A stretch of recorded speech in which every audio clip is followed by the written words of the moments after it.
Symmetry is a really powerful tool for understanding the world. For one thing, we can use it to discover all the ways objects, even atoms, can be arranged in a system. Here we will cover stereoisomers and how you can calculate the potential number of isomers for systems of almost any geometry.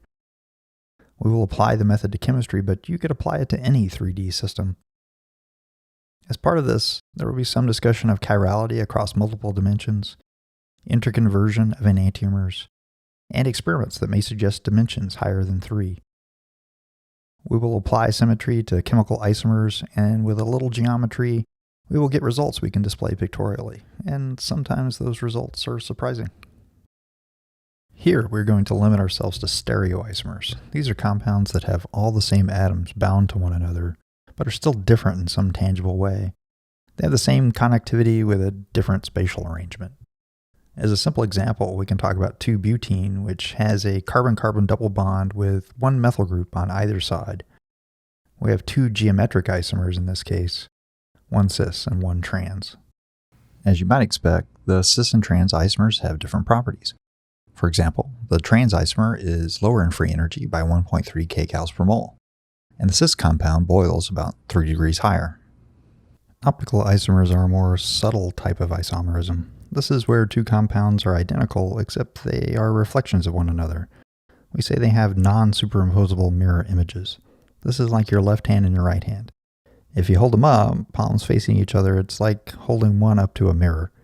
If you pick up a glove and try to put it on the wrong hand, however, you quickly realize they're not the same. Compounds related in this way are called enantiomers, and we say the compound is chiral. The rule of thumb you learned in organic chemistry is that a molecule is chiral if a carbon has 4 different things on it.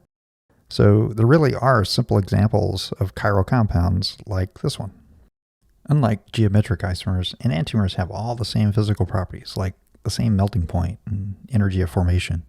They also react and interact the same way with non-chiral molecules. They differ in only a few ways, like the direction they rotate plane polarized light and the way they can interact with other chiral molecules.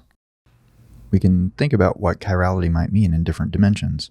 A kind of 2-dimensional chirality occurs in what we call prochiral molecules. A molecule is prochiral if it is planar and can't be converted to its mirror image without moving it in a 3rd dimension. Acetaldehyde is an example of a prochiral molecule. Prochiral molecules can be made chiral by bringing in a group out of plane, say addition of phenylmagnesium bromide to deliver a phenyl group, which would generate a pair of enantiomers, the alcohols after aqueous workup. We don't generally write reactions in this way where I'm giving 2 different prochiral isomers because we live in 3 dimensions, so the aldehydes on the left are the same due to tumbling in solution. But the compounds on the right are different in 3 dimensions.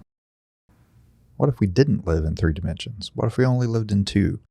Edwin Abbott wrote the book Flatland over 100 years ago. In the book, a 2-dimensional world is populated by creatures that are triangles, squares, and pentagons, with circles as the elites. It was intended as a social commentary on Victorian culture in 1884, but its examination of how life might be lived in 2 dimensions is pretty timeless and interesting. Abbott even describes lineland. As the 2D creature approaches one of these lines, he sees their innards as he approaches from what he thinks of as their side. But the 2D creature is approaching from a direction the creature of lineland can't even comprehend. When 3D creatures interact with 2D inhabitants, they approach from the top, a direction the flatland inhabitants can't comprehend. It makes you wonder if a 4D creature might approach us in the same way, viewing our innards from a higher plane of existence. Coming back to chemistry, prochiral molecules are a kind of chirality for flatland.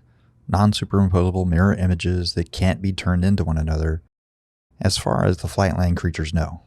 However, we spaceland creatures can reach in and flip them over to convert them. Adding something to a prochiral molecule out of plane gives a chiral molecule. So if we take the prochiral pair of orthochlorotoluene below and add FeCP cation to the bottom face of both, we get enantiomers, molecules that are non-superimposable in 3 dimensions. The FeCP is iron cyclopentadienyl, and this is a pretty common compound type you see in a field called organometallics. Just like it sounds, it has carbon-based ligands on metals, and compounds with this pi system coordinated to the metal are very common. Organometallic chemistry could be many videos on its own. The prototypical organometallic molecule is this one, which is called ferrocene, with an iron equally bonded to 10 carbons. They're sometimes referred to as sandwich complexes for pretty obvious reasons. Here, all you really need to know is that you can make compounds like this, and the metal is equally bonded to all the carbons in the ring. The prochiral pair we can easily interconvert. Just imagine flipping the right one over to the left and they overlap. But that's an operation only 3D creatures can do. The isomers with the prochiral molecules attached to iron are a very different story. You can't just flip them over to interconvert them. They're enantiomers, non-superimposable mirror images. If you're a believer in 4 dimensions or more, you could carry out an experiment. You could hypothesize that if 2D chiral objects can be interconverted in 3 dimensions, maybe 3D chirality can be interconverted in 4 dimensions or more. In other words, if you have a molecule, or any chiral object really, and it's spontaneously converted to its enantiomer, that could be evidence for the object accessing higher dimensions. So if you fill a container with a single enantiomer, then monitor the compound, perhaps using plain polarized light.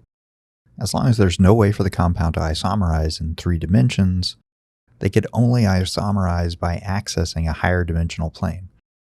Of course, the hard part is proving there is no way for them to isomerize in 3 dimensions. This is impractically hard, really, because there are many known mechanisms for isomerization. But if you can, then this experiment should tell you if there's a higher dimension where the compound can isomerize. From group theory and inorganic chemistry, we get a more complete definition of chirality. While some may think of chiral molecules as having no symmetry, in reality they can have quite a few symmetry operations. The thing a chiral molecule can't have is what's called an improper rotation axis. If you don't know group theory or what an improper rotation axis is, please look up our video on the topic. We'll teach you everything you need to know for the discussion to follow. If you already know something about group theory, then this should be easy to follow. Even if you don't know group theory, I'm guessing you can get the gist of how calculating isomers works. An improper axis is an operation where you do a rotation, then a mirror plane perpendicular to that rotation. We give the operation the symbol capital S. A subscript is added to show the amount of rotation. So as an example, an S4 is a 360 degree divided by 4 or a 90 degree rotation. So for an S4, you rotate 1/4 return, then reflect perpendicular to the axis of rotation. A molecule with an S4 improper rotational axis is methane. The axis is a little easier to see if we inscribe the CH4 in a cube like this one. The improper S4 axis will take H1 and move it 1/4 turn and then reflect perpendicular to the axis of rotation. In other words, H1 will move to the position of H2. At the same time, all the other hydrogens will move into one another as well. It is this improper axis that determines whether a molecule is chiral or not. If there is no improper axis at all, the molecule is chiral. Organic molecules that are chiral, at least the standard 4 different things on a carbon type, usually have no symmetry. We say they're in point group C1. That isn't true of all chiral molecules. Some chiral molecules can have lots of symmetry operations. They just don't have an improper axis of any size. That includes the improper axes we don't usually count as improper axes, like S1, which is a mirror plane, and S2, which is an inversion center. As a result, chiral molecules can only belong to certain point groups. The chiral point groups are CN, DN, T, O, and I. Achiral point groups can be everything else, so CS, CI, C2V, D4H, and so on and so on. So far, we've mostly discussed organic molecules, but things get really interesting when you start discussing the number of geometric and optical isomers of inorganic complexes. As we will see, if you have an octahedral system with 6 different ligands, there are 30 possible stereoisomers, 15 geometric isomers, and 15 pairs of enantiomers. There's a simple little equation to calculate the number of isomers if you have a central atom and all of the groups on the central atom are different. In the equation, uppercase n is the number of isomers, and the number of different groups on the central atom is lowercase n. The term HROT is the order of the related rotational point group. For this, you think about the highest possible pseudosymmetries, so the point group if all the ligands were the same with the same distances and standard angles, then this table will convert from this high symmetry to the related rotational point group. To put it more simply, you basically drop the V's and H's for the mirror planes from the Schoenfly symbol. So if you have a metal with 6 things, regardless of whether the X's are the same, the highest possible symmetry of the molecule is OH. The related pure rotational group is O. If you have something that is square planar or so, the highest possible symmetry is D4H, and the pure rotational group is D4. The order of a point group is just the number of symmetry operations in the group, which you can get from just looking at a character table.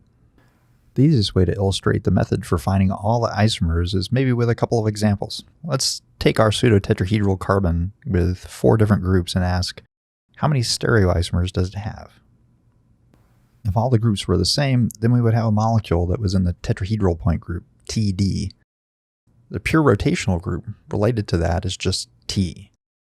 A quick look at the character table shows that the group T has an order of 12, 1 plus 4 plus 4 plus 3, the sum of the operations at the top of the character table. Now, we can go back to our equation and start plugging in values. Lowercase n is the number of things on our central atom, which is 4. And 4 factorial equals 4 times 3 times 2 times 1, which is 24. As we just found, HROT equals 12. So our number of isomers is 24 over 12 equals 2. You can't have multiple geometric isomers for a tetrahedral structure, so there's only one geometric form, and it's an enantiomer, for a total of 2. If you have an octahedral complex with 6 different ligands, the highest order point group would be OH, which has a closest rotational group of O, with an order of 24.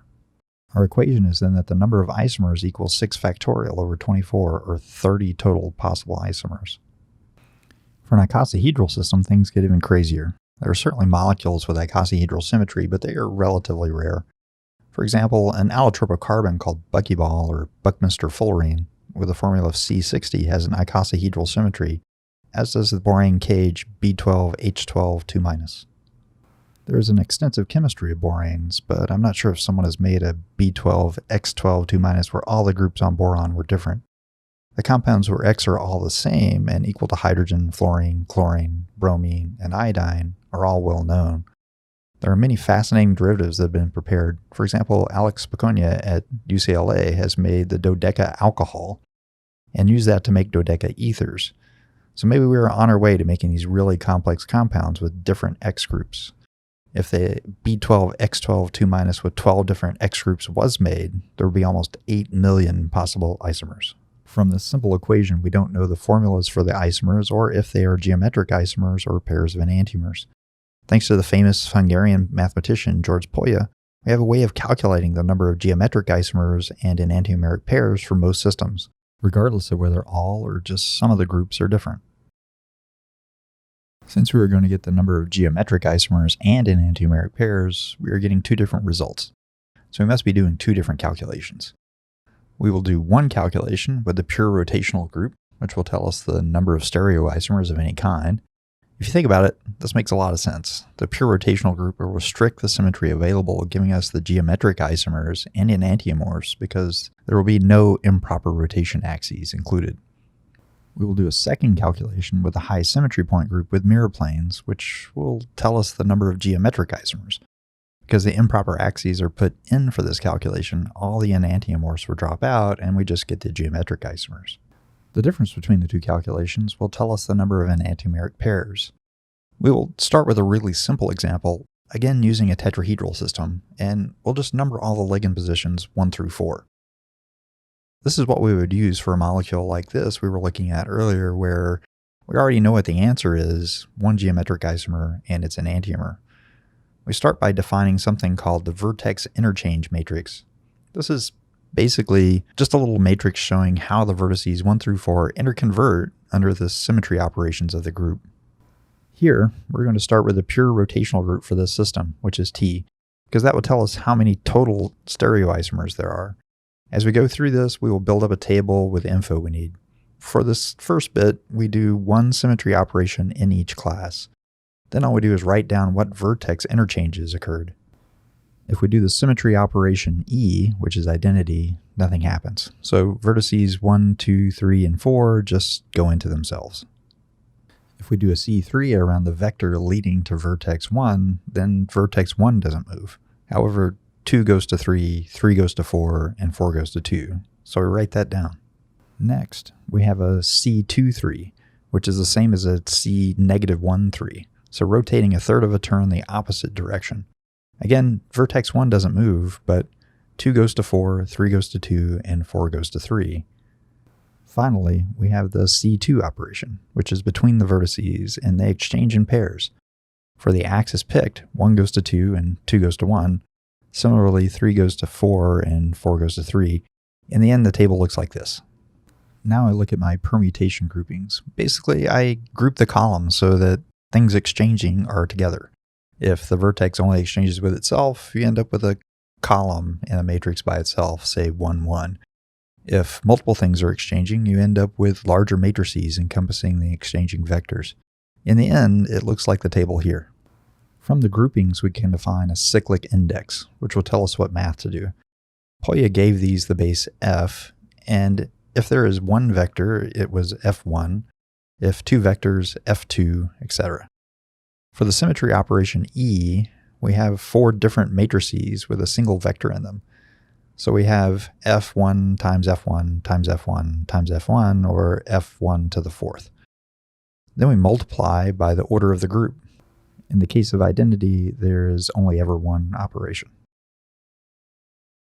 For C3, there is one single vector not related to any of the other by symmetry, f1, and a larger matrix relating 3 vectors, so f3. There are 4 C3 operations, so we have 4 f1, f3. Believe it or not, conceptually, that was the hardest part. But there's still some math to do. The equation to find the number of stereoisomers, capital Z, is shown here. Again, H is the order of the group, which is equal to the number of symmetry operations, so 12 for group T. The sum is over all the classes R sub I. For this problem in group T, we'll call the answer ZT, which is this. We can simplify this equation a little by combining F1, F3 terms. That brings us to what is F? It is defined like this. If we call all the groups at the vertices A, B, C, and D, the subscript on F is the superscript on each letter. Then all the letters are summed. In other words, if I have a 4-coordinate system like the tetrahedral system we're working with, then F sub 1 equals A to the first plus B to the first plus C to the first plus D to the first, or just A plus B plus C plus D. If there's a superscript on the cyclic index, like F1 to the 4th, then the superscript acts on all of the polynomial F1. So like this, F1 to the 4th equals A plus B plus C plus D, all of that to the 4th. In general, then F sub x to the power of y is this. For our equation above, we had this for ZT. Doing the replacement on F then gives this expression.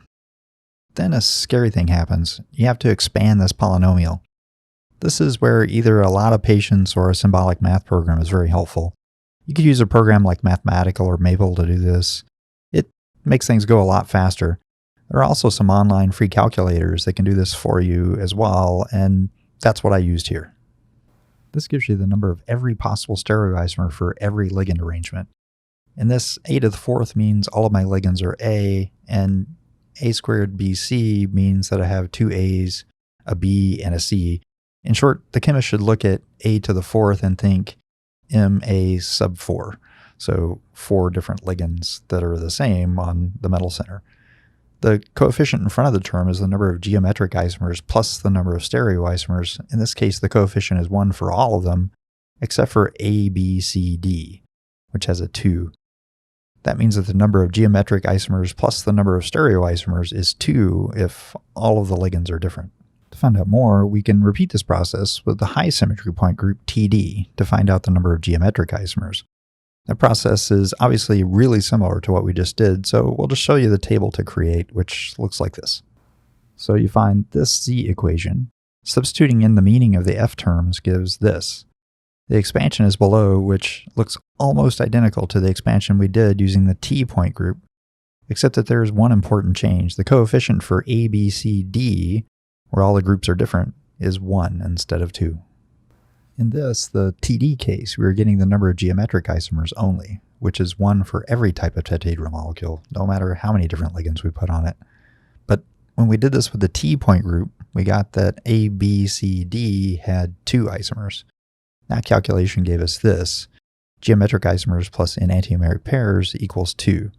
So there must be 1 enantiomer for the lone geometric isomer. So a tetrahedron with all different ligands has 1 geometric arrangement, and that is also chiral. For this method, we can have active ligands that we're interested in and determine the number of isomers we might get.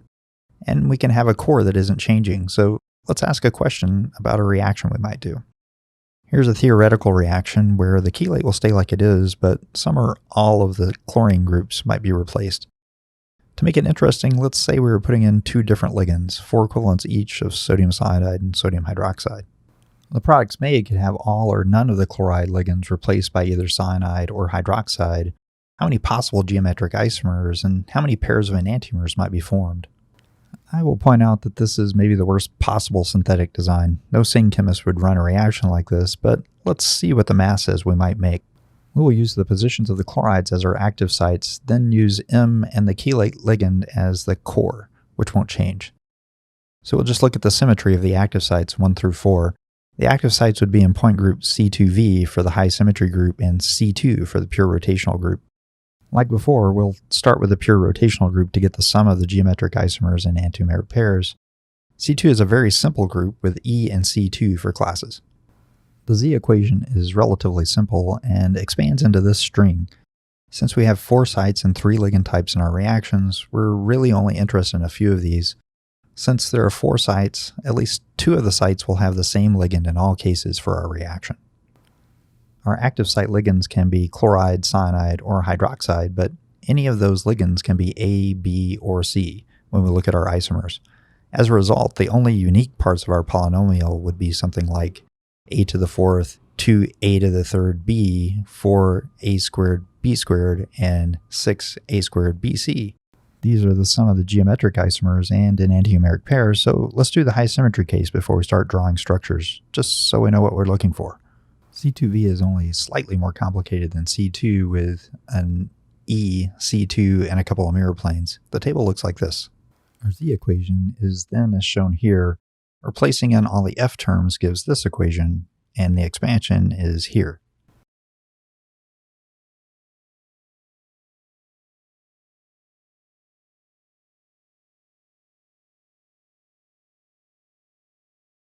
So now we have 2 sets of results.